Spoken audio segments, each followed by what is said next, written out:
Hello, welcome back to Benusushi Live Noding. In this episode, we're gonna do something that's really simple, but actually pretty useful operations. I'm gonna be using Spreadshock add-on, but I'm gonna show you how we can do it manually.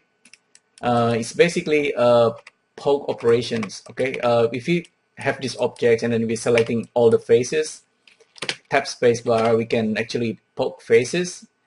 And it will give us this kind of interesting topology, like a diagonal that we can kind of push out or push in. And this is kind of a very interesting, kind of like a interesting procedure where you can actually later on get rid of kind of selecting the diagonal pattern and then get that topology. We're not gonna do that. It looks like a durian fruit, if you ever seen one. So we're gonna do the same thing, but using Spreadshock. So start with a cube, and we're gonna subdivide it, and then just apply it. So this is just a simple example. So with this guy, we want to poke it, but inside Spreadshock. Okay, so objects in. You can do it this way, but there's actually a macros. I want to talk about macros at some point. Basically, we can have select object, and then we can bring in the objects using this macro. So save you to create this and create that. So anyhow, we have this guy, and do we have poke operations? We don't have, but apparently we can use this Inset Special. Okay, and Inset Special actually doing something that looks like a poke. The vertices and polygon.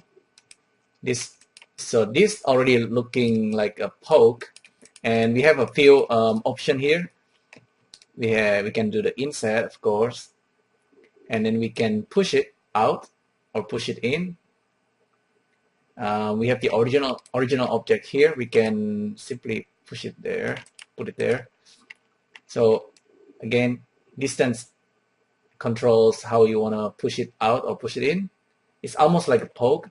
And then you also have this, there's ignore, which is kind of interesting, ignore, and make inner or not. So this create leave the hole or actually creates an inner for you.